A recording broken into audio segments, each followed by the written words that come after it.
pessoal, estamos online.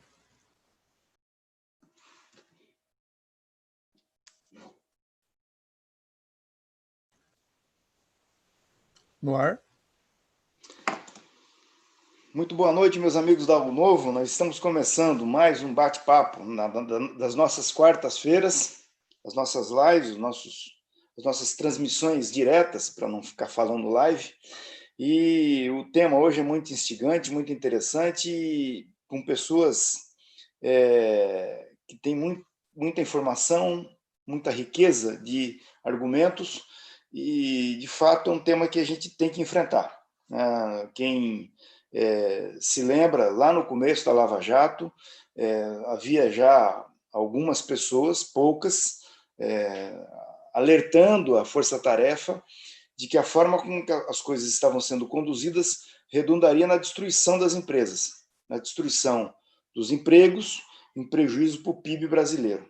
A Lava Jato não se atentou para isso, não parece que isso não era uma das suas preocupações, e seguiu o bonde até que nós chegamos a uma situação de que praticamente todas as empresas investigadas pela Lava Jato hoje estão em regime de recuperação judicial, em muita dificuldade financeira, não sei se sobreviverão, né, ao final dessa história toda. E o debate, o nosso bate-papo, busca verificar, aferir, refletir se existem soluções diferentes das que foram empregadas pela Lava Jato, que redundou nesse quadro de muito desemprego e de prejuízo enorme no PIB brasileiro, nesse método de combate à corrupção. Nós temos aqui hoje o Valfrido Vardi, que é um grande amigo, um advogado que faz inveja para qualquer advogado, um mestre, conhecedor profundo desse tema. Eu, inclusive, participei de eventos em São Paulo tratando desse tema. A Larissa Ramina, que é uma advogada jurista também, que faz inveja a qualquer um. A Paula Vicente, que é uma jovem advogada de Londrina, também estudiosa do assunto, de modo que nós estamos aqui bem equipados para fazer um bom debate, uma boa reflexão e tentar, de alguma maneira, apresentar, aportar reflexões que, eventualmente, possam contribuir para o próprio Ministério Público e para o Congresso Nacional, legislar, porque nos outros países, quando aconteceram essas coisas, também foi necessário legislar, mudar coisas e tal, para que erros não voltassem a acontecer. Eu gostaria de começar pelo Valfrido, e eu vou fazer a seguinte provocação. No último vazamento do Intercept, há um trecho vazado de um diálogo do Pozzobon, do procurador Pozzobon, com um outro procurador, em que ele, aspas, diz o seguinte, aspas, temos que expor as entranhas dessa Odebrecht, mostrar que é a pirata das piratas, mostrar que espoliou o Brasil desde a sua origem. Então, essa frase ela revela uma disposição, uma intenção de destruição da empresa, de acabar com a empresa. Então, a questão é, isso era necessário? Assim, quem autorizou o Ministério Público a destruir uma empresa do tamanho da Odebrecht, né, a levar ela ao ponto, né? A legislação permite isso, a Constituição ela orienta nesse sentido, né? Ela tem dispositivos que orientam esse tipo de atuação do Ministério Público, que tem obrigações, que tem tarefas, que tem atribuições muito sérias estabelecidas na Constituição de combate à corrupção, mas também compromissos sociais, né, com a questão da ordem econômica, com a questão da preservação dos empregos, das riquezas nacionais, e as empresas são a riqueza dos países. E lembro também, Valfrido, que em 2008 eclodiu na Alemanha um escândalo de proporções, acho que até maiores do que esse da Odebrecht, da Petrobras, que durou de 2001 a 2007, em que a Siemens manipulava preços em licitações públicas em vários países do mundo.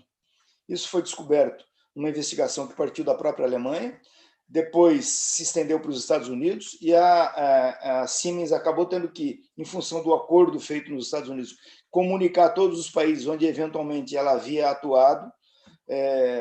Aqui no Brasil, isso acabou no CAD, porque a Siemens forneceu as máquinas do metrô de São Paulo, e também apareceu isso. E, enfim, o presidente da Siemens caiu, o conselho da Siemens caiu, foram substituídos os dirigentes e a empresa continua a sua vida normalmente, sem nenhum problema. Então, essa é a proposta da nossa reflexão. Valfrido, você tem a palavra. Muito boa noite, obrigado por ter aceito o convite. Liga o microfone.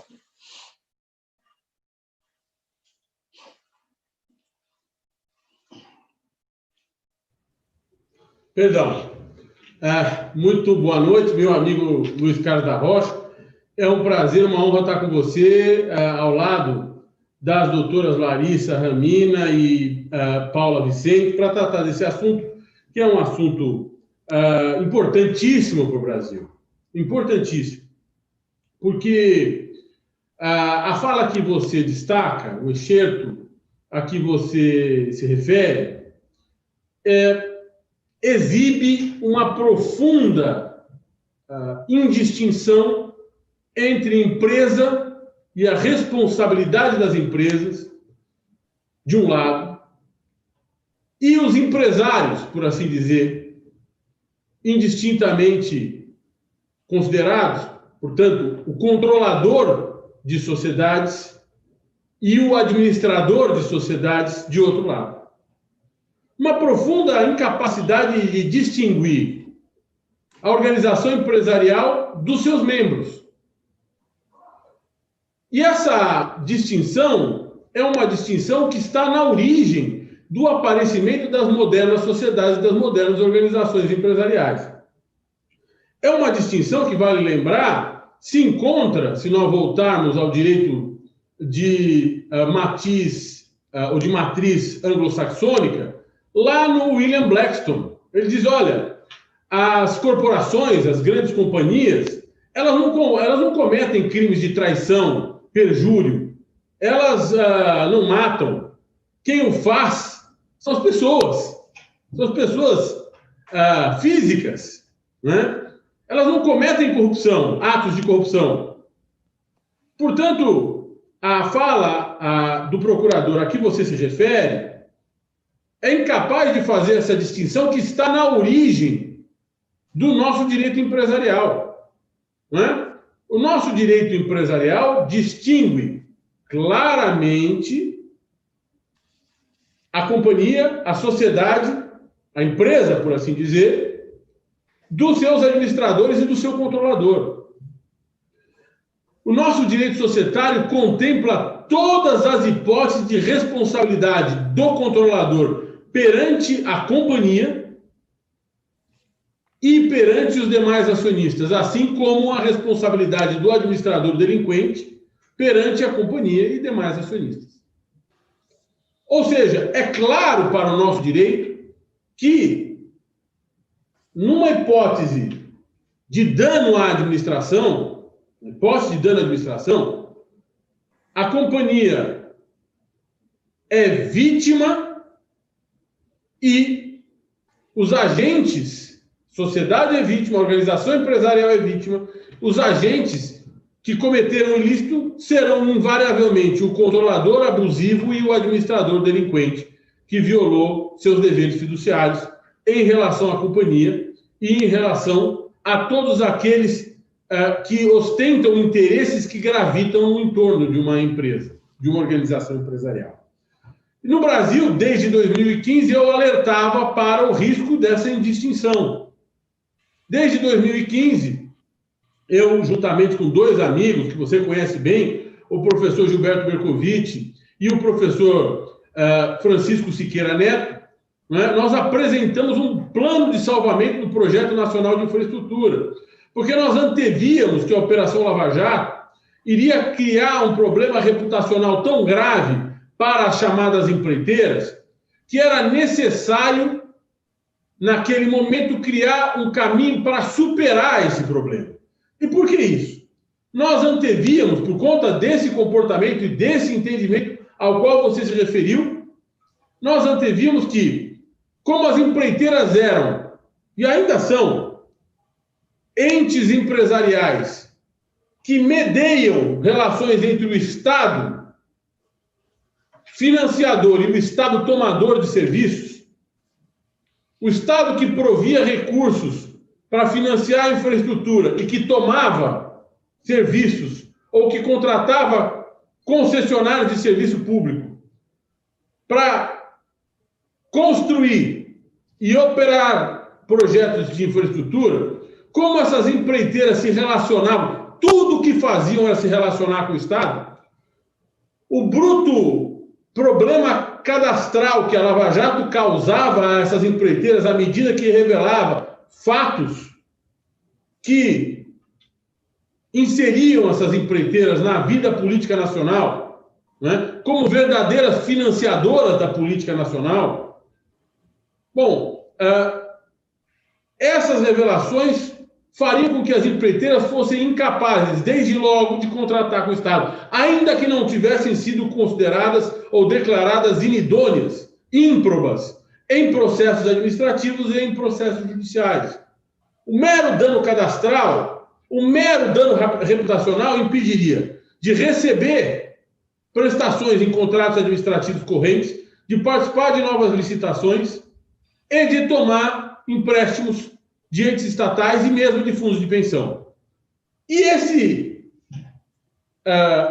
basicamente, são os elementos centrais, ou eram os elementos centrais do nosso modelo de desenvolvimento e de infraestrutura no Brasil. Então, em 2015, eu já dizia, nós vamos quebrar a economia do país.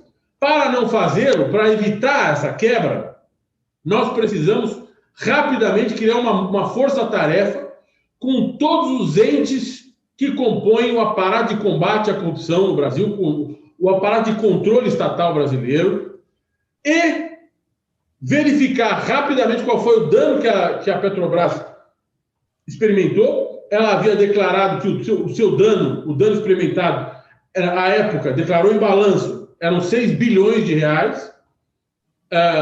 Dinheiro de hoje, a taxa de câmbio de hoje, muito menos do que o 1,4 bi da Siemens, dano esse ao qual você se referiu. E, portanto, nós dizíamos o seguinte: olha, a melhor maneira é trazer as empresas que quiserem para um regime especial. Elas vão dar em pagamento ações ou cotas das sociedades de propósito específico que elas controlam, que são donas dos projetos de infraestrutura, e o Estado vai leiloar essas ações no mercado de capitais. Sugerimos isso ao ministro Levi e, como você sabe, esse projeto não foi adiante. Por vários motivos, dentre eles a demissão do ministro Joaquim Levy, que à época tinha muito interesse em concretizar esse projeto. Nós estamos falando de 2015, começo de 2015. Evidentemente, o projeto não foi levado adiante e tudo aconteceu desde lá para cá. Nós não conseguimos distinguir empresa de empresário. O nosso modelo de continuidade, o nosso esquema de continuidade empresarial, que é calcado no acordo de leniência, não funciona, né? E as empresas, como você bem disse, na realidade ficaram aguardando uma morte esperada. Elas, desde então, agonizaram e basicamente estão esperando o seu fim. Porque empresas cuja única finalidade é contratar com o Estado, quando não podem fazê-lo, não podem fazê-lo, morrem. Não à toa, as maiores empreiteiras do Brasil se encontram falidas ou em recuperação judicial, mas numa situação muito difícil. Recuperação judicial quase irrecuperável, né? E por que isso? Basicamente porque não eram capazes de contratar mais no Estado, desde deflagrados os fatos noticiados pela Operação Lava Jato, mas também porque o acordo de leniência, como disciplinado na lei anticorrupção, uma das leis de 2013, que revolucionaram o combate à corrupção no Brasil, para o bem e para o mal, sobretudo para o mal, o acordo de leniência, que é o acordo que é, por assim dizer, a delação premiada das empresas, o acordo de colaboração para as empresas, O acordo de leniência no Brasil se depara com um problema crônico da nossa administração, que é uma síndrome de múltiplas personalidades. A lei de anticorrupção diz que o acordo de leniência se celebra no âmbito federal com a Controladoria Geral da União, que é um órgão do Estado. É uma das pastas ministeriais que compõe o Poder Executivo. No entanto, o autor da ação penal e um dos autores da ação de improbidade é o Ministério Público. A empresa que celebrasse acordo de leniência com a CGU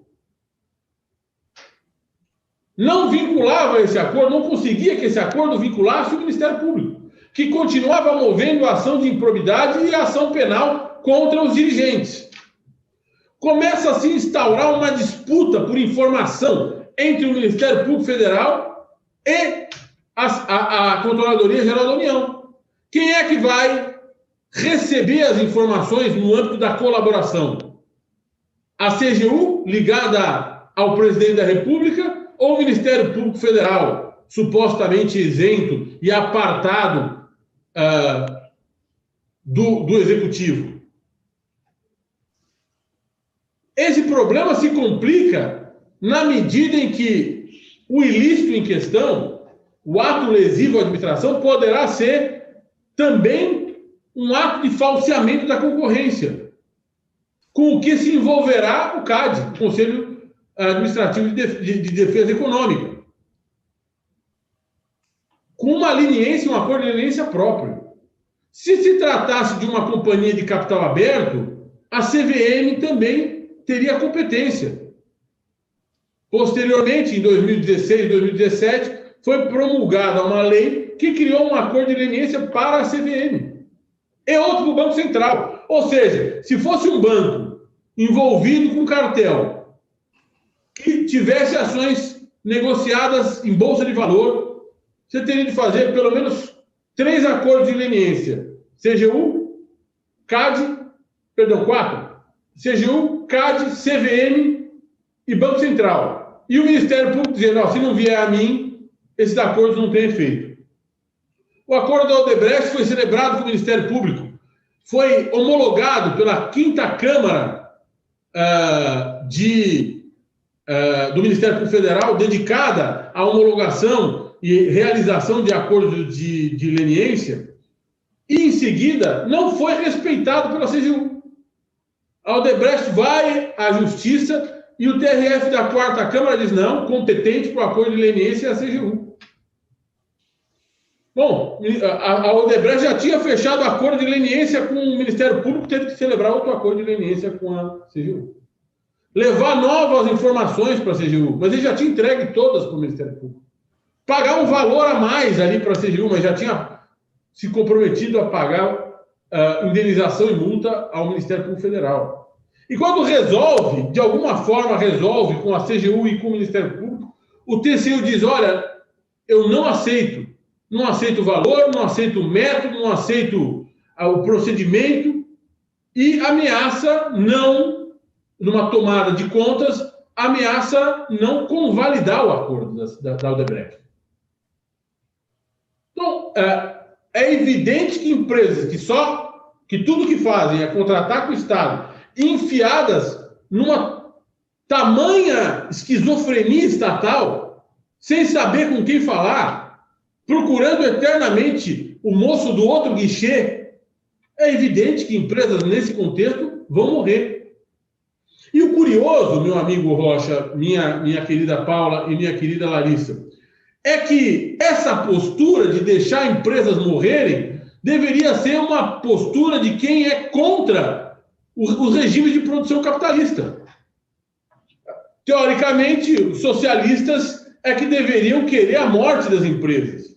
Mas não há uma pessoa em sã consciência que possa aceitar a morte de empresas num regime de produção capitalista. Enquanto o regime de produção capitalista não for substituído por outro, as empresas são absolutamente essenciais para gerar riquezas, para pagar impostos e, portanto, distribuir riquezas, para pagar salários e, portanto, distribuir riquezas, para pavimentar o consumo. para pavimentar a civilização e o desenvolvimento civilizatório do Brasil, a sua capacidade de competir com outras nações por conta da sua pujança econômica, mas também por conta da sua capacidade técnica desenvolvendo conteúdo nacional. Nós atuamos aqui como se nós odiássemos empresas, como se nós fôssemos absolutamente incapazes, ou como se fosse impossível depurar as empresas de uma cultura de corrupção, não é? Como se fosse impossível separar administradores corruptos, controlador corrupto, de empresa que é útil para o Brasil. Como se as empresas fossem descartáveis. Não tem problema, nós vamos matar essas empresas, virão outras. O mercado irá se encarregar de depurar o nosso sistema econômico desses maus elementos. E aí também, sem perceber o papel que essas empresas exerceram no que a gente chamou de corrupção. Porque se nós formos olhar o que aconteceu e o que acontecia e que talvez ainda aconteça, é que nós vivemos num país em que não há regulação de lobby, não há regulação das relações entre empresas e Estado. As empresas não sabem, porque a lei não lhes diz quais são os limites nessa relação. Até o advento da ação direta de inconstitucionalidade 4650 e de seu julgamento pelo ministro Dias Toffoli, que foi seu relator, era absolutamente permitido o financiamento empresarial de campanha, que deixa de ser permitido com o advento da ADIM 4650. O que significa que as empresas Rocha poderiam perfeitamente, e não só poderiam, mas de fato faziam, doações de campanha para, por exemplo, todos os candidatos a um pleito majoritário, por exemplo, uma candidatura a presidente da República, ao governo do Estado, à prefeitura municipal. Quantas e quantas vezes bancos desse país ou outras empresas doaram para todos, de extrema esquerda a extrema direita. E o fizeram por quê? Por diletantismo? Claro que não foi. Por diletantismo, você investe naquele candidato que você acha que vai melhorar o país, ou o teu estado, ou a tua cidade. Era perfeitamente permitido doar indistintamente. E quem doa indistintamente, doa porque quer, evidentemente, agradar o beneficiário da doação. 90% do que nós vimos, e quem fala no número de 90%, 80%, 90%, sobretudo no caso da Odebrecht, foi o ex-juiz, ex-ministro Sérgio Moro, quando ele já não era mais juiz, mas era ministro, e quis fazer a distinção entre o caixa 2 e a propina. Ele disse, com todas as letras, e corretamente, caixa 2 não é corrupção, é um outro crime. É um crime eleitoral, é um crime tributário, mas não é corrupção. Caixa 2 é lobby, não é? E aí, até para certamente fazer um link uma conexão com o que a Larissa vai falar, se nós olharmos para a maior economia do mundo, são os Estados Unidos, a economia norte-americana, nós vamos ver que lá o lobby é absolutamente ilícito. Aquilo que foi considerado corrupção aqui, não é? Em muitos casos, é lícito. É lícito dar dinheiro para a empresa? É lícito dar dinheiro para partido político? São poucos os casos de autofinanciamento e financiamento de pessoa física na democracia norte-americana. O grosso do dinheiro vem das grandes companhias. E é curioso o que nós aceitamos no Brasil. Se nós olharmos os Estados Unidos em 1970, mais especificamente 1977, Rocha, criaram uma lei chamada FCPA, Foreign Corrupt Practice Act, ou seja, a lei dos atos corruptos ou das práticas corruptas estrangeiras. E essa lei foi urdida dentro do Senado americano quando eles discutiam o seguinte: nós somos obrigados a pagar propina para agentes políticos estrangeiros onde as nossas empresas atuam. E nós queremos deduzir da base do imposto de renda o dinheiro que a gente gasta, comprando presidente, comprando governador, perdão, comprando fiscal, lá nos outros países. E no Senado americano, nos anos 70, eles concluíram o seguinte: não, melhor não, porque isso é imoral. Vamos fazer o seguinte: nós vamos criar um modelo de exportação de integridade. Uma lei que impeça os países estrangeiros que queiram ter negócio com os Estados Unidos de praticar corrupção. Essa lei tem que ser aceita por quem quer que queira fazer negócio com os Estados Unidos. E criaram o FCPA. Criaram o FCPA que foi promovido pela OCDE. O Brasil, em 2013, promulga a lei de anticorrupção, que recebe o FCPA, que faz o que faz, por pressão da OCDE. Agora, quando você recebe uma lei dessa, que criminaliza relações entre Estado e empresa, e não tem uma legislação de lobby, toda interação entre Estado e empresa vira crime. Passa a ser crime. Ou seja, nós não estamos diante de uma situação de um problema apenas para as empreiteiras. Nós estamos diante de um problemaço, contínuo, para toda e qualquer relação entre empresa e agente público. Contínua relação. E no capitalismo, as empresas não prescindem de se relacionar com o Estado. Elas precisam do Estado. Portanto, é por isso que nós continuamos a ver, a despeito do fim do financiamento empresarial de campanha, nós continuamos a ver financiamento empresarial de campanha por debaixo do pano. Os milhões de disparos de WhatsApp da campanha presidencial de 2018 foram financiados por alguém. E não foram pessoas físicas. E não foi por dentro, foi por fora. As frentes parlamentares continuam financiadas por empresas. A interação entre agentes públicos e empresas continua, porque não é possível prescindir dela. E continua no meio-fio, sob a dúvida da legalidade. Nós estamos diante de uma situação insustentável para a economia e para os sistemas econômicos no Brasil, porque não se sabe o que é certo e o que é errado nas relações público-privadas. E isso é gravíssimo. E isso é uma decorrência do aparecimento dos 2 diplomas legais de 2013 e do seu manejo pela Operação Lava Jato. É o que eu tinha a dizer. Espero que eu não tenha me prolongado demais e tenho certeza de que influxos e reflexões melhores virão com a doutora Larissa e depois com a doutora Paula. Muito obrigado a você, meu amigo Rocha, e aos seus espectadores. Muito bem, mais uma virtude sua, você é disciplinado. Inglês, é um lord inglês, terminou no horário competido. Muito obrigado. Olha, eu acabei de ter uma aula aqui, né, que reafirma mais ou menos tudo aquilo que eu já pensava sobre isso. E, sem mais delongas, eu vou passar a palavra à doutora Larissa Ramina para que ela nos brinde também com as suas reflexões. Bom, boa noite a todos. Antes de tudo, eu gostaria de dizer que é uma alegria estar aqui participando desse debate, né, com o Manuel Caetano, Rocha, o Valfrido, que é um grande especialista, né, nessa área de corrupção, e a Paula, e que é uma responsabilidade agora, né, suceder ao Valfrido depois dessa aula, dessa exposição tão esclarecedora que ele nos deu.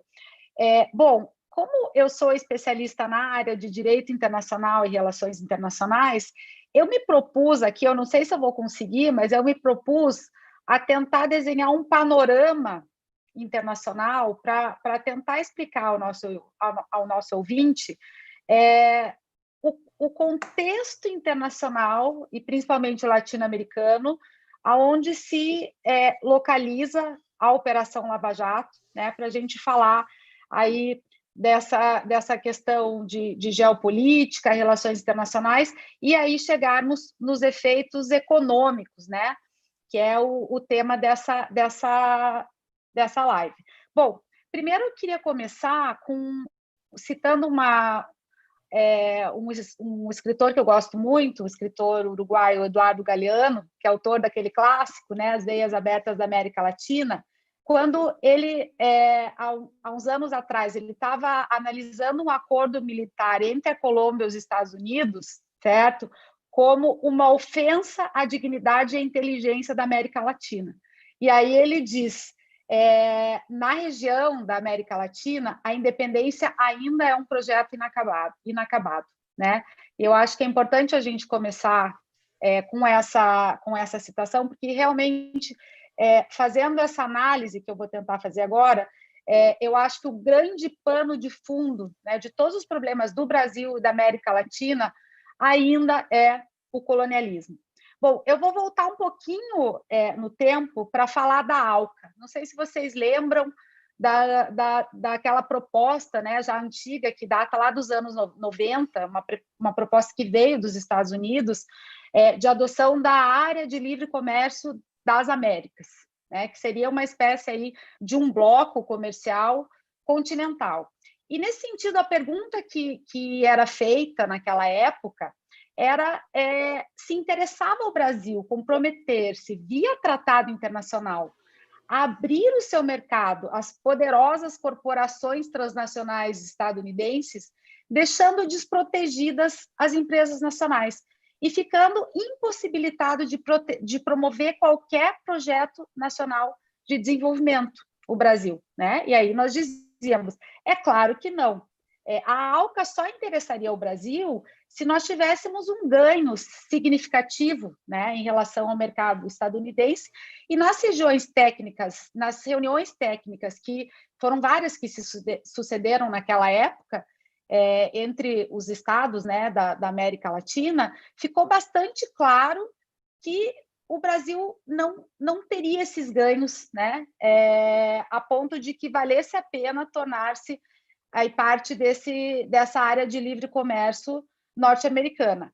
Bom, o que acontece? Diante desses fatos, ganha as eleições o presidente Lula em 2002, né, e analisando toda essa pauta aí da ALCA, ele acaba vencendo as eleições, inclusive, defendendo essa pauta de dizer não a essa área de livre comércio das Américas, né? E essa proposta, ela foi enterrada completamente na última Cúpula das Américas em 2005. Vocês já vão entender por que eu estou voltando lá na ALCA. Bom, nesse início do século XXI, a América do Sul, principalmente, ela entra com um claro projeto de integração subcontinental, certo? Numa situação de crescimento econômico, aliada à situação de resistência dos países latino-americanos em se submeter, por exemplo, à rodada de Doha, né, que significava mais um período aí de exploração comercial por parte dos países hegemônicos. Enfim, nós sabemos depois que o último decênio do século XX assistiu a uma generalização dos governos neoliberais que sucederam essas ditaduras militares no continente. E justamente na contramão desses governos neoliberais, os governos progressistas, eles colocaram a tônica nas políticas sociais e em relação à inserção no mercado internacional, eles põem a tônica nas iniciativas destinadas à integração regional e subregional. E aí que vem o grande contraponto da ALCA, né? Então, ao invés de uma área de livre comércio das Américas, projetos de integração continental e subcontinental. Bom, eu me lembro até hoje, porque me marcou muito o primeiro discurso da então presidente Dilma Rousseff na ONU, porque foi o primeiro discurso de uma mulher abrindo, né, a Assembleia Geral da ONU, e ela dizia assim, que como o Brasil, como sexta economia do mundo, né? Só lembrando que hoje, em 2020, acho que a gente está na 15ª, salvo engano, né? Mas por aí. enfim, ela falava nessa condição, né, de sexta economia do mundo, de um país que detém grandes reservas naturais, o maior estoque de biodiversidade do planeta, um dos maiores mercados consumidores, etc., ainda se apresentava como uma alternativa, né, de desenvolvimento. Então, vejam que nesse cenário todo, e numa visão geoestratégica, os Estados Unidos eles já sabiam, desde o início do século XXI, que eles precisavam, né, uma questão de geopolítica, geoestratégia, assegurar o controle da América Latina, principalmente para enfrentar a China, né, num primeiro lugar, e em segundo lugar, a Rússia. Então, vejam o que acontece. Em 2005, os Estados Unidos dizem não à ALCA. Em 2006, o governo Lula avança o mais importante de todos os projetos de cooperação Sul-Sul, né, que nós chamamos assim, que seria a criação dos BRICS. Então, vejam quanta afronta, né, ao hegemonismo norte-americano. Para piorar, ainda em 2006, para acirrar mais os ânimos dos Estados Unidos, acontece o descobrimento das reservas do pré-sal, né, que são as mais importantes do mundo, né, e, enfim, trazem um grande aporte comercial, uma realidade que colocou o Brasil em uma posição bastante estratégica, né, em relação aí à grande demanda de energia mundial. E também, nesse mesmo momento, se estabelece um novo marco regulatório do pré-sal, né, que, enfim, não vou entrar em detalhes, mas que vai, inclusive, criar um fundo, né, um fundo social para gerir os recursos de forma adequada, esses recursos do pré-sal, para que fossem devidamente investidos aí em saúde e em educação. Aí já tirando a esperança, né, as esperanças das corporações, das grandes corporações estrangeiras e principalmente norte-americanas, no sentido de participar, né, dessa fatia, né, de lucros do pré-sal. Depois, eu vou pontuar aqui os protestos de 2013, né, que, se vocês lembrarem, aqueles protestos que foram muito estranhos, na verdade, protestos que pareciam um pouco, né, com aqueles protestos da Primavera Árabe, das revoluções coloridas, né? Aqueles protestos começaram a trazer alguns elementos novos aí para se analisar, né? Esse cenário nacional, intuindo que havia algum tipo de interferência estrangeira, né? Bom, outros fatos que aconteceram no cenário internacional também foram mostrando uma tentativa, pelo menos, dos países latino-americanos de se emancipar em relação à tutela norte-americana. Existe uma série de fatos que eu poderia citar aqui, mas eu vou citar um fato bastante interessante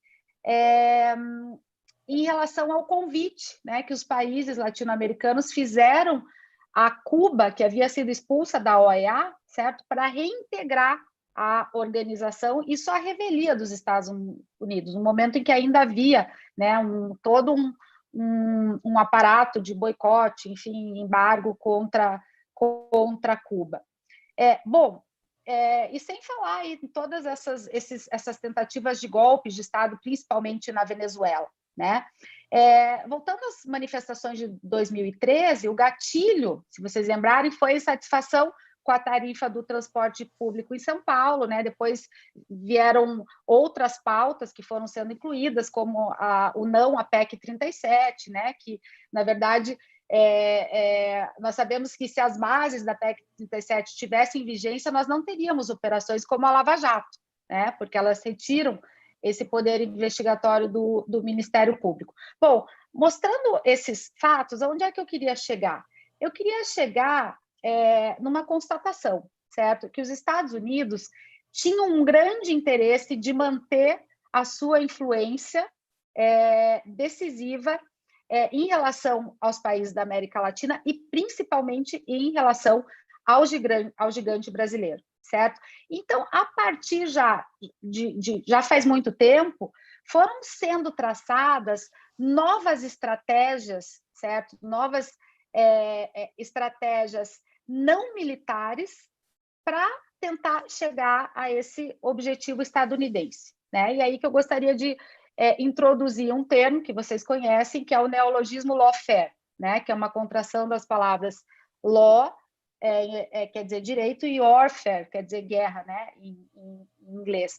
Então, na verdade, traduzindo, o lawfare quer dizer guerra jurídica, né? Uma guerra jurídica é uma guerra que é travada a partir do uso ilegítimo do direito, tanto o direito interno quanto o direito internacional, enfim. Mas o fato que o planejamento por parte de setores estadunidenses, tanto públicos quanto privados, ela começou há bastante tempo e ganhou força com a ascensão de regimes democráticos mais progressistas, né, na América Latina, e que levaram aí essas forças neoliberais lideradas pelo establishment estadunidense a traçar essa nova estratégia de combate a esses movimentos. E lembrando que os golpes de Estado tradicionais, eles significavam um custo tanto econômico, político, humanitário, militar, muito alto, certo? E aí foi que se atentou para o fato que o treinamento de operadores jurídicos latino-americanos, jurídicos, era muito mais interessante do que o treinamento de militares, certo? E aí, por exemplo, aos poucos, a Escola das Américas, que ensinava a doutrina da segurança nacional para militares, foi sendo substituída por escolas judiciais e programas de capacitação política. E nós vamos pesquisando um pouquinho, nós vamos perceber que alguns dos principais atores, né, um dos principais integrantes da força-tarefa da Lava Jato participaram desses cursos. Foram inúmeras vezes, né, aos Estados Unidos para aprender, né, essas técnicas, né, de guerra jurídica. Então, os Estados Unidos passaram a fazer uso dessa guerra jurídica como um instrumento geopolítico, sendo que uma das maneiras mais eficazes de justificar, né, esse uso do lawfare seria a luta contra a corrupção. Tá? E para vocês terem uma ideia, como eu não estou falando nenhuma bobagem, a própria Estratégia de Segurança Nacional dos Estados Unidos de 2017, isso é um documento, admite que a luta contra a corrupção é um objetivo para perseguir, aliás, é um meio para perseguir os objetivos geoestratégicos do país, justamente através desses mecanismos transnacionais de persecução, que possibilitam a aplicação extraterritorial de leis estadunidenses. E aí que eu faço o gancho com o que o Valfrido falou, né? Um desses mecanismos é o FCPA, né? A Lei de Anticorrupção norte-americana, que permite ao Departamento de Justiça norte-americano investigar e punir nos Estados Unidos não atos de corrupção que envolvam autoridades estrangeiras praticados, aliás, que envolvam só autoridades e empresas nacionais, mas também atos de corrupção que envolvam autoridades estrangeiras praticados por pessoas e empresas estrangeiras, mesmo que não tenham ocorrido em solo americano. Basta que tenha havido, por exemplo, uma transferência de dinheiro por algum banco americano, que a transação tenha feito em dólar, ou mesmo que a própria propina tenha sido paga em dólar, né? E é com base nessa lei que a divisão do FCPA, do Departamento de Justiça norte-americano, investigou e puniu com multas bilionárias as empresas brasileiras alvos da Lava Jato, entre elas a Petrobras e a Odebrecht.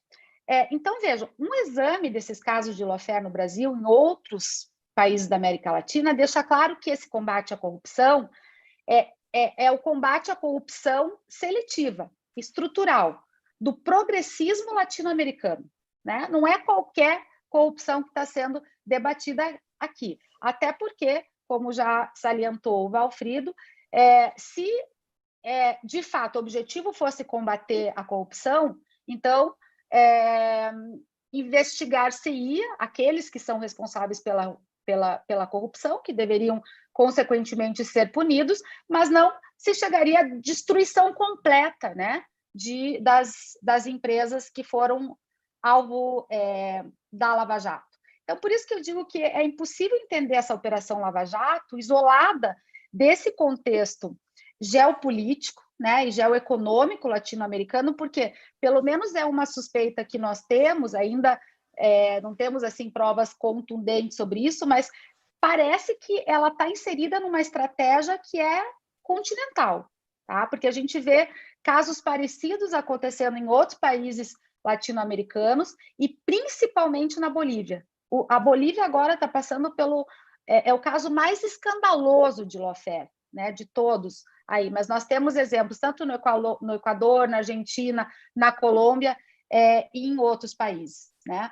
Agora, se nós pensarmos, né, acompanharmos aí as divulgações da Vaza Jato, né, da Vaza Jato, desde a relação de Rodrigo Janot com o Departamento de Justiça dos Estados Unidos, as repetidas visitas de Sérgio Moro e Dallagnol aos Estados Unidos, a visita de oficiais estadunidenses a Curitiba de uma maneira absolutamente informal, fora de qualquer enquadramento jurídico previsto para esse tipo de cooperação judicial, porque existe um tratado prevendo, né, que é o famoso MILAT, que prevê que esse tipo de diligência tem que passar pelo Ministério da Justiça, que não ficou sabendo, né? E aí nós acabamos não tendo dúvidas de que a Lava Jato ela atuou como um verdadeiro partido político, né? Justamente para implantar um projeto neoliberal que havia sido rechaçado por 4 vezes consecutivas, né? Pelo voto.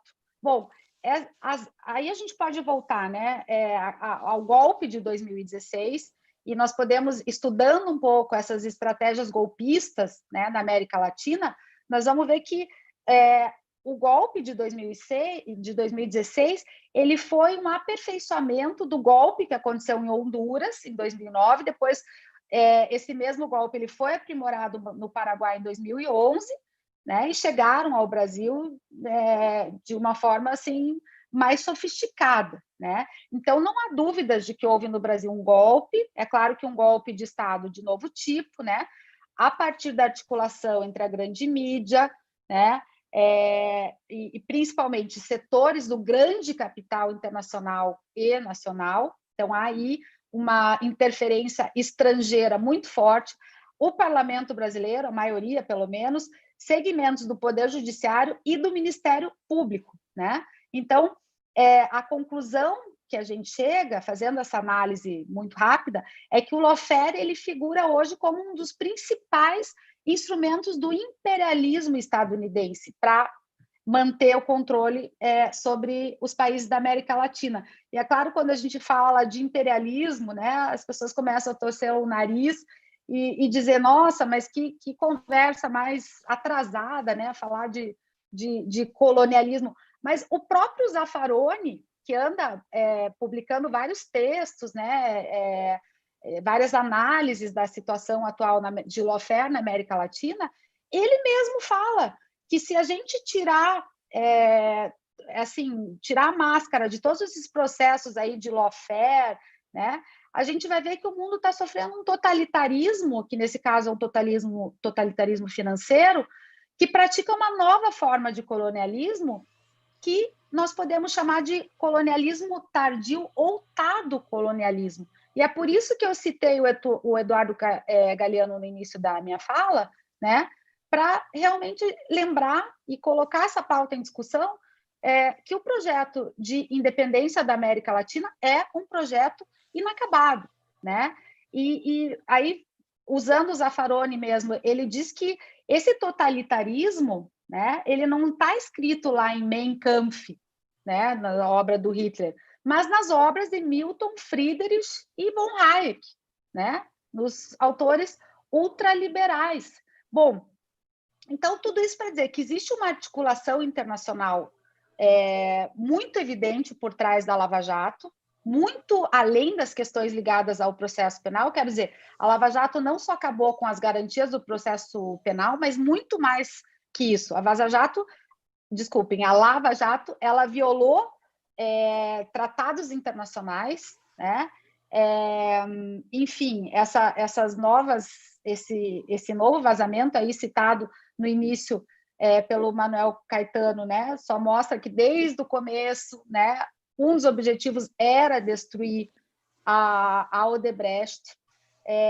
Enfim, é muito interessante falar também que, no caso brasileiro, o que ocorreu aqui foi a aplicação da jurisdição extraterritorial dos Estados Unidos sobre empresas e cidadãos brasileiros por meio, eu ia dizer, de uma cooperação, mas não é só uma cooperação, é um entreguismo total, né, de agentes do sistema de justiça, de membros do Ministério Público, de membros do Poder Judiciário, né, que colaboraram ilegalmente com os interesses de outro país, né? Então, trata-se aqui de uma ilegalidade, uma não, muitas outras, né? Basta a gente lembrar do caso daquela Fundação Lava Jato, né? Aquela coisa, enfim, mais absurda, né? Enfim, só para concluir, calcular o prejuízo exato pelo... Eu gosto de usar a expressão agora lavajatismo, né? Já que essa expressão foi usada até pelo Augusto Aras, né? Numa live que ele fez com o grupo Prerrogativas, né? Calcular esses prejuízos é algo assim muito complicado, muito difícil, né?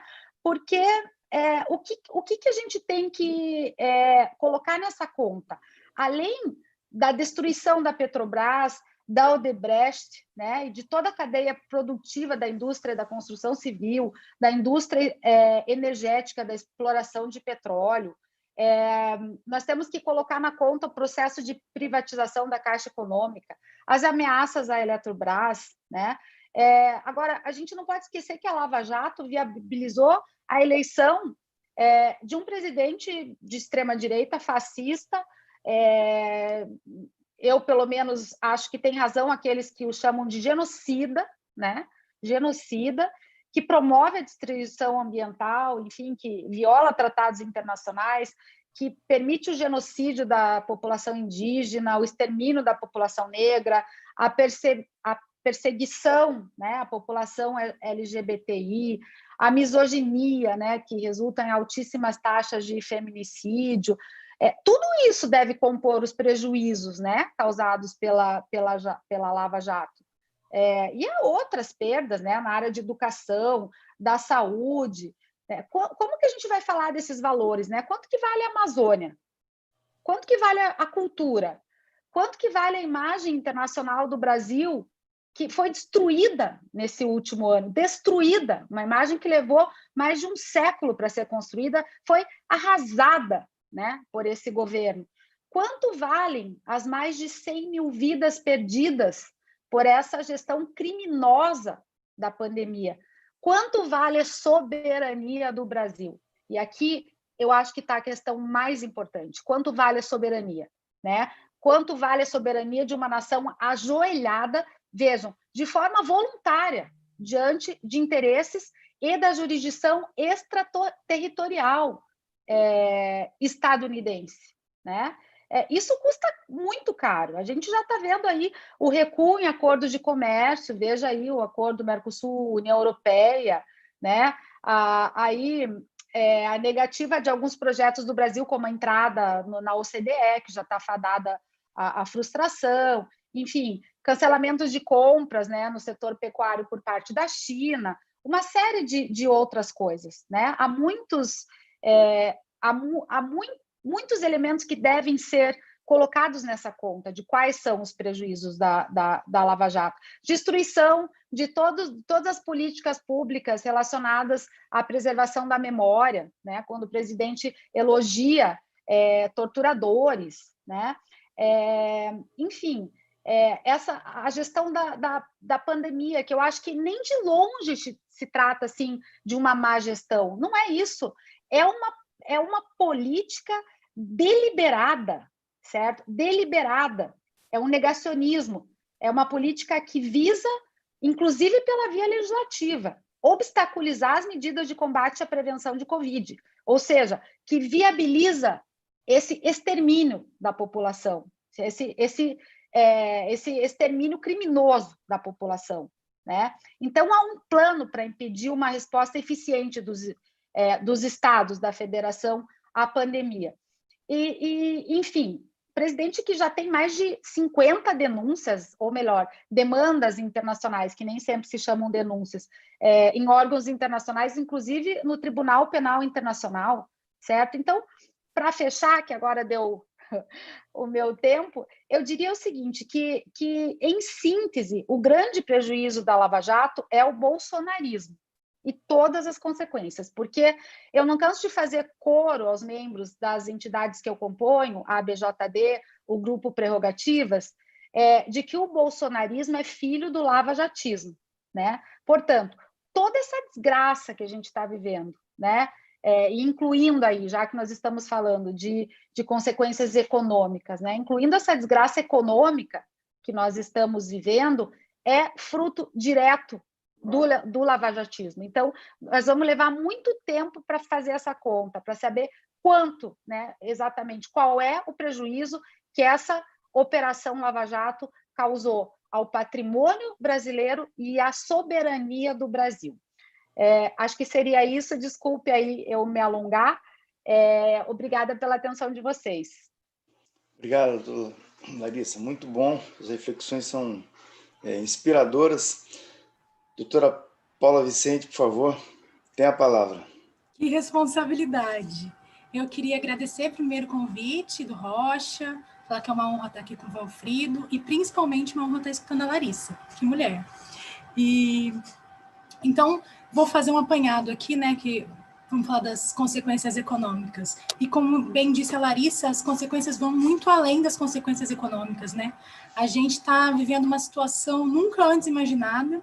A Algo Novo já fez uma outra live sobre a Lava Jato e num recorte o Fernando fala que se a gente tira uma pessoa de 2010, que se ela tivesse entrado em coma em 2010, o país como estava, Lula saindo do mandato dele com 86%, 87% de aprovação, economia crescendo, projetos de educação incríveis sendo implementados, o pré-sal gerando royalties para saúde e educação como estava, e coloca essa pessoa dormindo 10 anos em 2020, ela vai achar que é mentira e estamos no futuro distópico, e o futuro distópico chegou, né?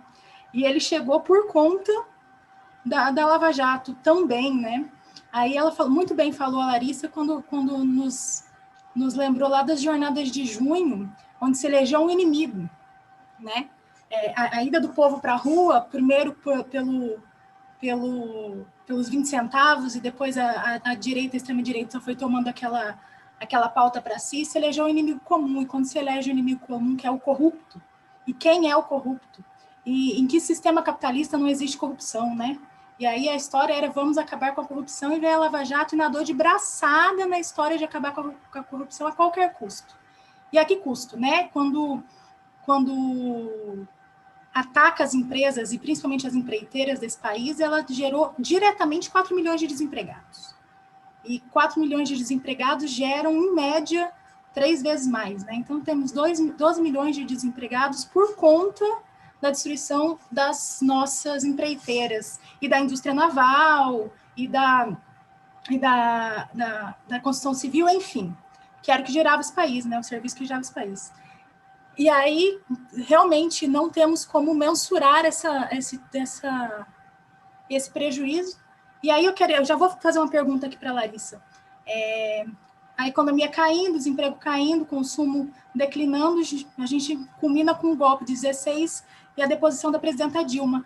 Até que ponto o machismo foi determinante para a deposição da presidenta Dilma? Se fosse um homem no lugar dela, ele teria sido deposto, ou a coisa teria sido diferente? Primeira presidenta mulher nesse país, uma mulher muito forte que foi taxada de incompetente. Incompetente nunca foi, não é mesmo? Outra coisa que o Rocha abriu a fala dele falando que os procuradores da Lava Jato, os agentes da Lava Jato pareciam ter uma despreocupação com a economia. Isso, ao meu ver, não era despreocupação, era projeto, né? E aí a Larissa vem com a fala dela abrilhantar e confirmar com o meu entendimento. Era projeto, eles queriam acabar com esse país e entregar esse país como eles entregaram, de mão beijada. Aí eu não sei se seria melhor resistir ou entregar de mão beijada, porque o lawfare, para mim, é o novo jeito de libertar os países, como eles fizeram no Iraque, por exemplo. Né? Vou te libertar da ditadura e vou te colocar na liberdade. Agora eu vou acabar com a corrupção. Então, e outra coisa também que foi muito falado foi do lobby, né? Do lobby do Estado nas empresas. E voltamos, em que sistema capitalista um Estado não deve proteger suas empresas e fazer com que suas empresas cresçam para gerar emprego, gerar renda, gerar riqueza. Se você não quer lobby estatal para suas empresas, mude o sistema econômico. O capitalismo não vai ser. Então, é isso. Eu queria saber Eu queria fazer essa pergunta sobre a determinação, se o marxismo ser determinante para o golpe de 16. E quero fazer a pergunta de $1 milhão, né? Como que a gente sai disso? Qual que é a solução? Tem solução?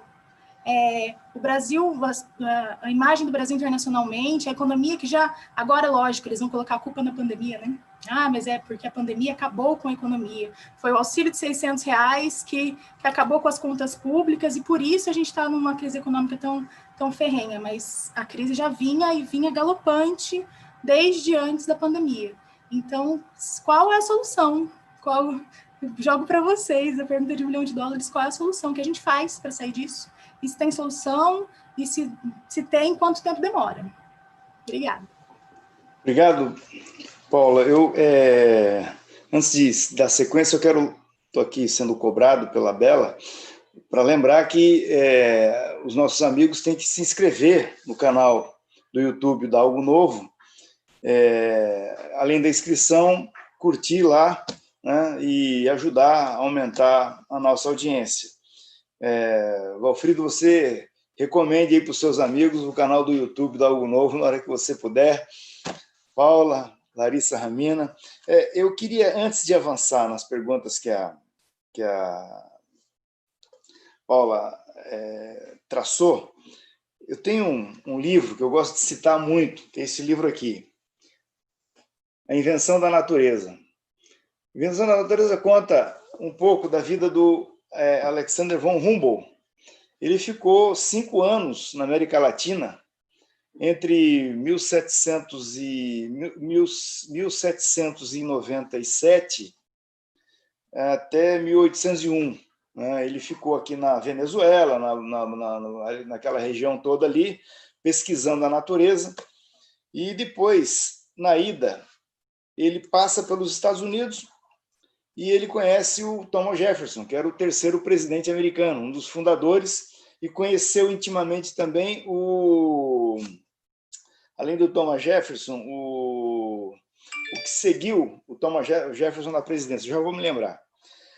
E aí ele se torna um grande amigo do Thomas Jefferson e vira uma fonte de informação do Thomas Jefferson. Mas ele, ele também conheceu e criou uma relação pessoal muito intensa com o Simão Bolívar. Então, quando ele volta para a Europa, que o Simão Bolívar vem para a América do Sul e começa a fazer as revoluções de independência, os americanos tinham uma preocupação, porque os americanos eram grandes fornecedores de trigo para a América Latina toda, né? E se esses países se tornassem independentes dos espanhóis, obviamente eles iam começar a produzir também e concorrer com os Estados Unidos.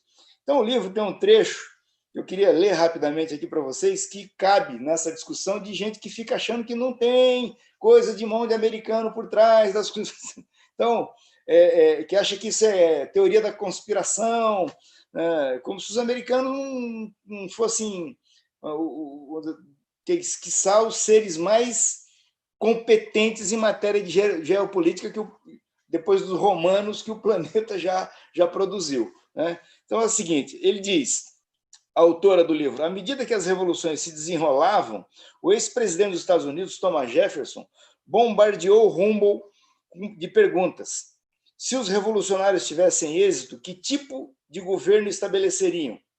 Ele queria saber e até que ponto sua sociedade seria igualitária. O despotismo prevaleceria? A todas essas perguntas, o senhor pode responder melhor que ninguém, disse Thomas Jefferson para o Humboldt. Na condição de um dos patriarcas da Revolução Norte-Americana, Jefferson estava profundamente interessado nas colônias espanholas, genuinamente receoso com a possibilidade de a América do Sul não estabelecer um governo democrático. Ao mesmo tempo, Jefferson também estava preocupado com as implicações de um continente independente ao sul para o seu país. Enquanto as colônias estavam sob controle espanhol, os Estados Unidos exportavam enormes quantidades de trigo e grãos para a América do Sul.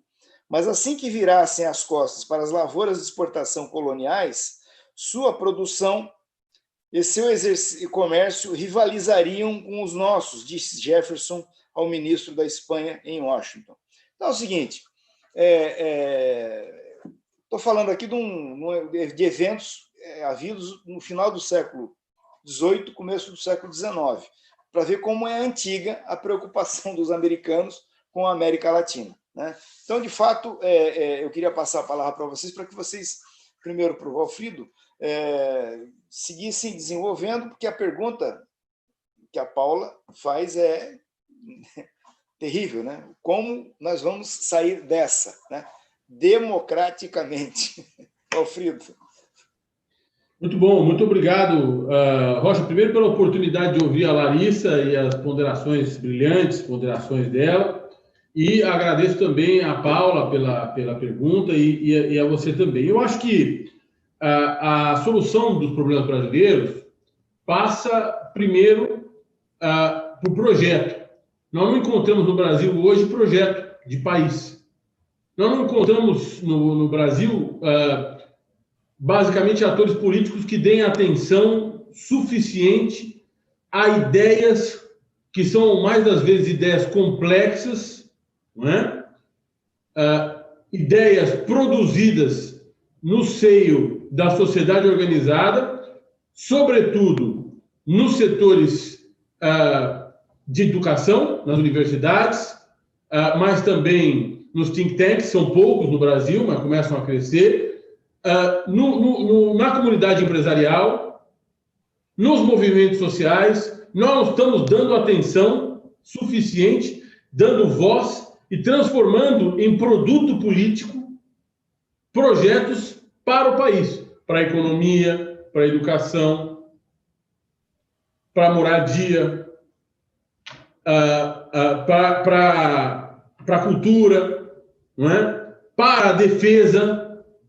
E quando eu falo de defesa, eu não falo apenas de comprar tanque, aviões, mísseis, mas quando a gente fala de defesa, nós falamos de segurança informática, cybersecurity. Quando nós falamos de defesa, nós falamos de defesa institucional. O que disse a Larissa, basicamente, diz respeito a um ataque institucional que corrói a soberania do Brasil. É uma guerra institucional, né, que subjaz a uma guerra comercial, né? E sem projeto, sem a capacidade de perceber os problemas e as soluções, vocalizar os problemas e as soluções, explicar com simplicidade, porque a democracia pressupõe que as pessoas compreendam os problemas e compreendam as soluções e que adiram às soluções. Do contrário, nós vamos nos filiar a modelos despóticos de governo. Nós precisamos convencer, nós estamos sendo incapazes de vocalizar os problemas, vocalizar as soluções e de explicá-las. É por isso que nós estamos perdendo para o Bolsonaro. Infelizmente. Larissa. Obrigada pela pergunta, pelas perguntas, Paulo, que enfim, se desse a gente podia falar aí 1 hora sobre isso, né? Mas a primeira pergunta que você me fez é: e se a Dilma fosse um homem, né? Bom, eu não tenho assim a menor dúvida em te responder que ela teria caído do mesmo jeito, né? Porque afinal o golpe estava assim muito bem orquestrado, né? Agora, não com tamanha baixaria como aconteceu, né? Porque Num país que tem essa estrutura patriarcal, racista, machista, misógina, vamos dizer assim, que foi mais fácil, né, derrubar uma mulher. Foi muito mais fácil. A partir de uma narrativa misógina, né, dizendo, bom, vocês vão lembrar de todas aquelas ofensas, né, a pessoa, a mulher, né, da presidente, enfim, incompetente é a mais leve de todas, né? Tinha ofensas sexuais, de índole sexual, enfim, uma coisa absurda. Então, eu diria que o golpe teria acontecido, mesmo se fosse homem, mas de uma forma talvez um pouquinho mais dificultada, né? E a pergunta de $1 milhão, né? Como sair disso? Bom, eu quero ser otimista, porque eu acho que, assim, se a gente analisar a história da América Latina, a gente tem, e do Brasil mesmo, né? A gente já passou por tanta coisa, né?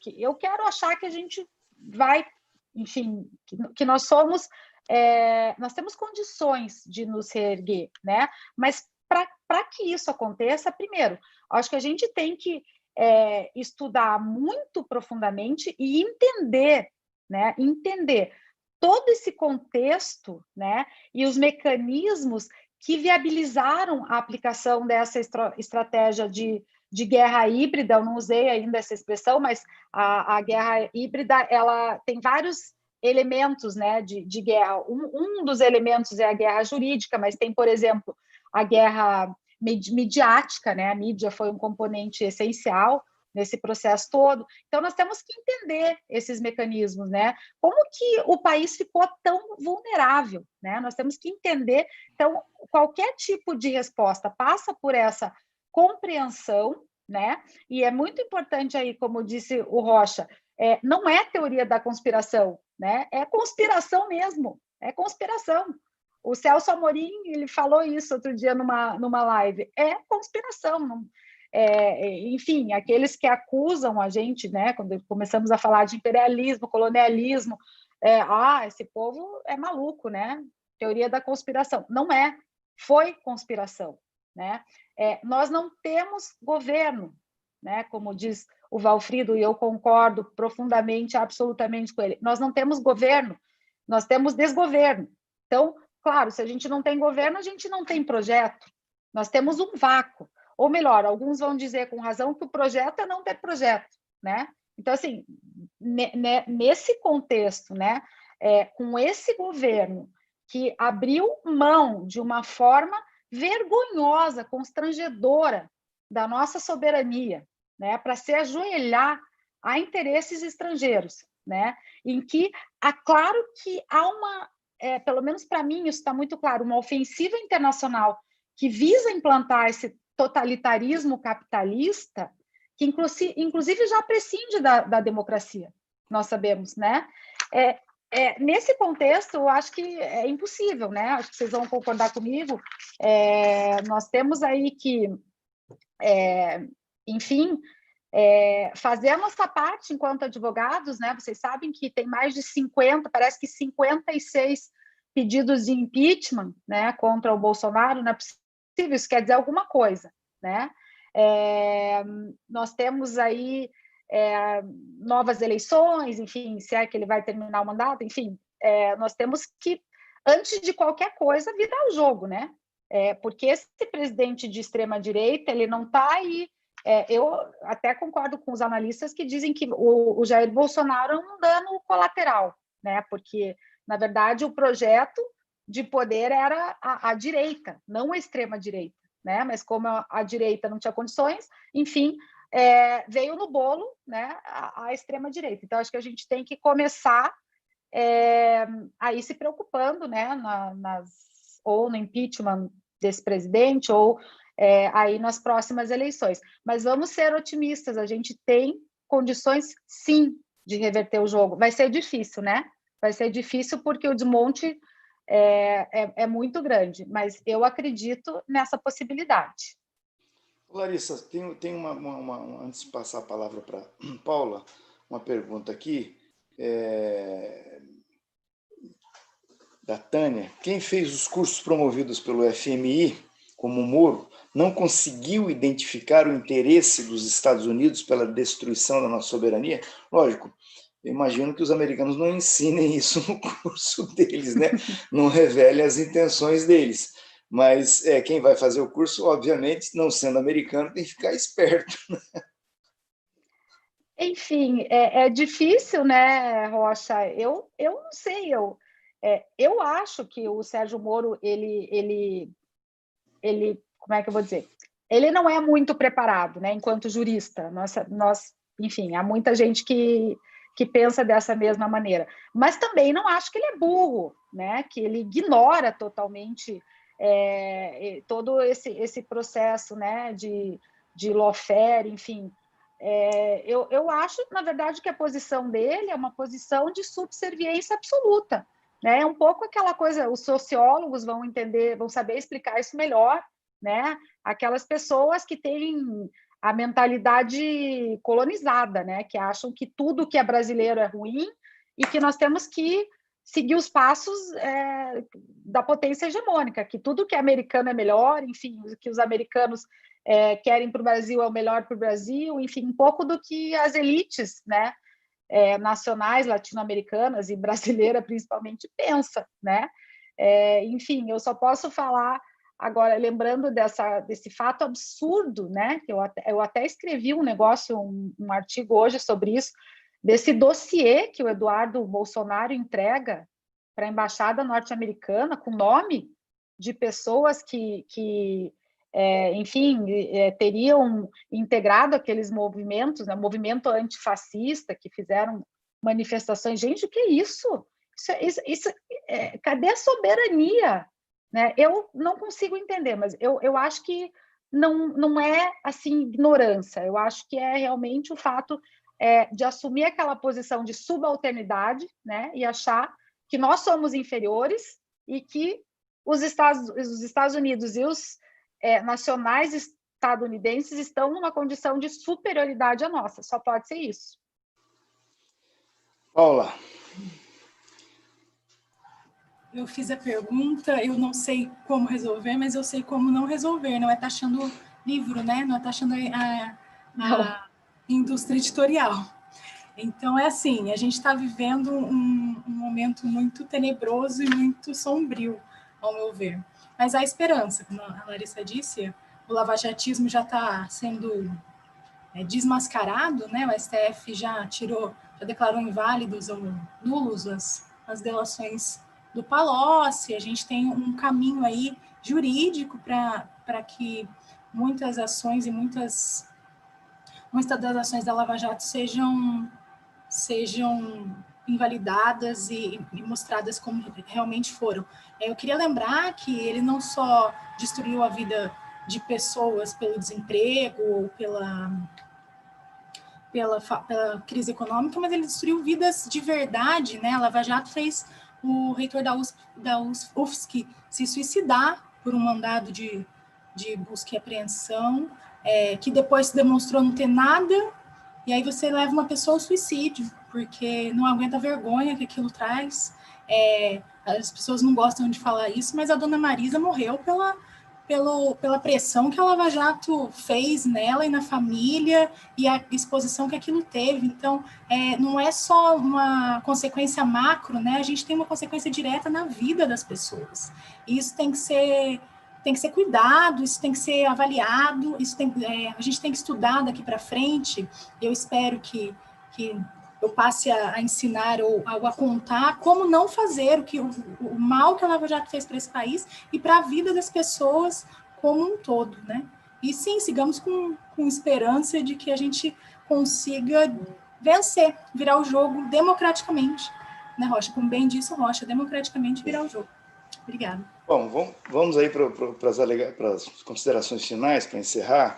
Eu lembrei aqui, o James Madison.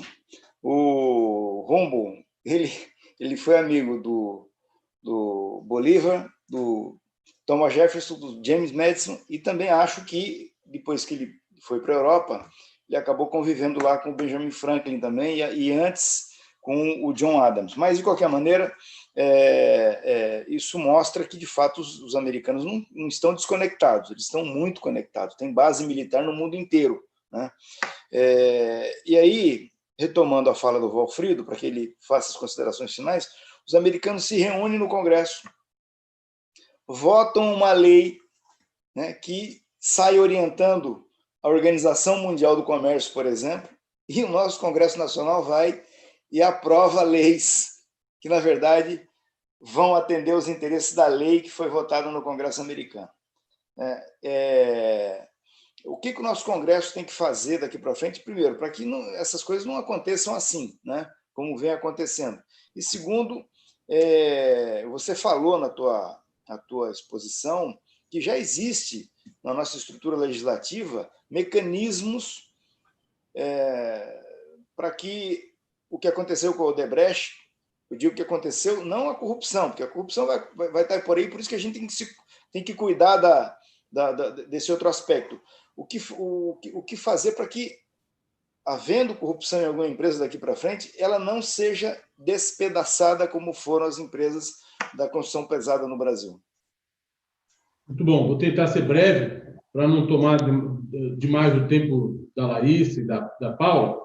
Veja, em primeiro lugar, nós precisamos, a exemplo da legislação norte-americana, sobretudo a legislação que regula o lobby, nós precisamos, de alguma forma, acoplar, como eles fizeram, uma lei de lobby com uma lei de segurança nacional. Eu sei que quando a gente fala de lei de segurança nacional, as pessoas tremem, porque ela é um instrumento, digamos assim, estéril, né?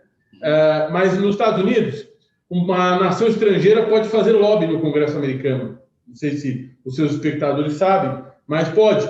Para isso, basta que contrate uma empresa de lobby.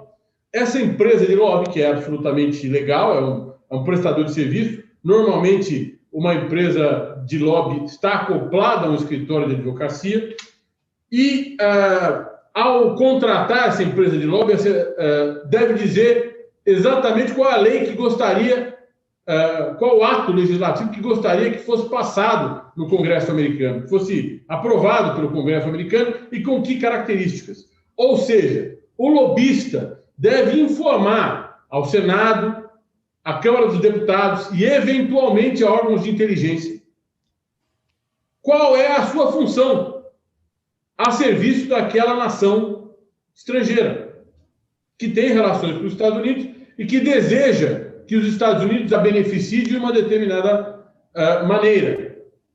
A melhor maneira de se preservar de ataques à nossa soberania é usar intelecto contra os músculos, é organizar o país, é pensar o país, é entregar o país nas mãos de pessoas de boa índole com tutano. Está faltando isso no Brasil. Com relação aos acordos de inteligência, de leniência, nós ainda não superamos o problema.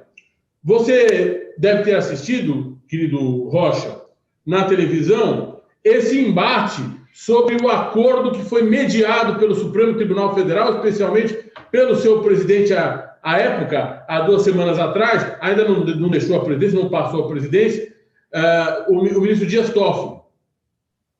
Basicamente, esse acordo, ele regula o fluxo de informação entre TCU, CGU e AGU. Só faz isso. Havia uma briga do TCU, o TCU queria receber a informação ao tempo em que recebia a CGU e a AGU. E isso foi regulado por esse acordo mediado pelo Supremo.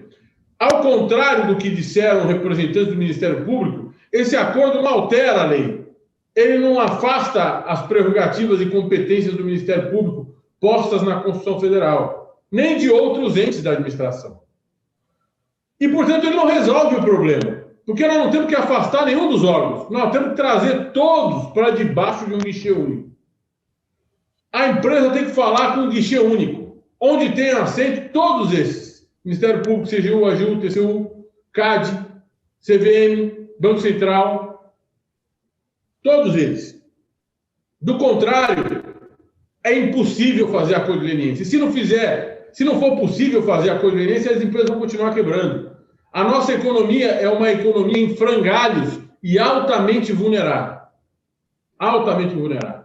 Nós teremos um país destroçado se nós não regularmos lobby, se nós não regularmos acordo de leniência, se nós não regularmos a atuação do nosso Congresso Nacional sob a influência ou à luz da influência de potências estrangeiras.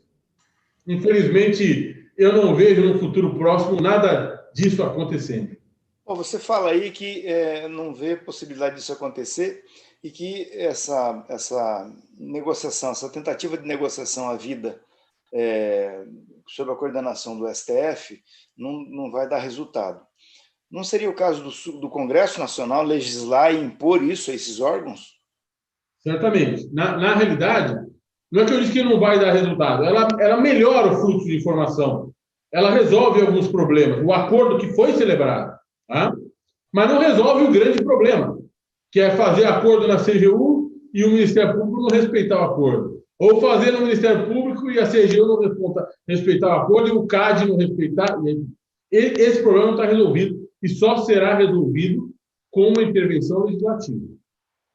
Ou então, com boa vontade institucional. Todos se congregarem, aí sim numa força-tarefa, né, para analisar as questões sem protagonismo, sem disputa entre corporações, porque o que nós vemos é uma disputa por protagonismo, que prejudica o Brasil.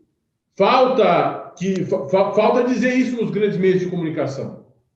Há uma disputa por protagonismo. Nenhum problema do Ministério Público participar, tem que participar. Nenhum problema da CGU participar, tem de participar. Nenhum problema do CAD participar, da CVM, do Banco Central, da SUSEP, de quem quer que seja, da Polícia Federal. Todo mundo tem que estar ali.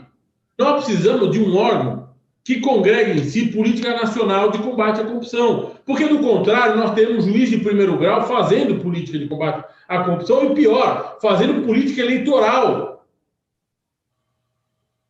O problema do Brasil é, basicamente, que as pessoas preparadas estão fora da política.